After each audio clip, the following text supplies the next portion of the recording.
आम्ही गेलो होतो आज कीर्तन ऐकायला. तर नमस्कार, मी स्नेहल. दुपारी दळण करायचं होतं. आधी गव्हाचं दळण करून घेतलं, कारण पिऊ झोपली तेव्हाच कामं होतात, कारण मग ती खूप त्रास देते.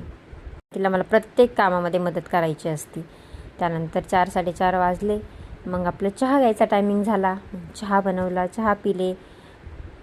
यांना काय तर म्हणणे लग्नातले सांजुरे पुरे खायची इच्छा झाली. तर म्हटलं चला, फर्स्ट टाईम ट्राय करत होते, जमते की नाही काय माहिती, पण केल्या ट्राय. बनवलं व्यवस्थित, पण यांना जास्त काही आवडलं नाही, पण खाल्ली एखाद्या 2 टाईम. नक्की चांगले बनवण्याचा प्रयत्न करेन, तुम्हाला त्याची रेसिपी शेअर करेन. घरात राहून राहून पण बोर होतं. मग संध्याकाळी मला हे साई मंदिरात घेऊन गेलेले होते. साई मंदिरात गेलो, दर्शन घेतलं. दर्शन घेतल्यानंतर आमच्या तिकडे एक महादेव मंदिर आहे, तिथं कीर्तन चालू आहे. तर हे म्हटले चला आपण कीर्तन ऐकायला जायचं का. म्हटलं चला जाऊया.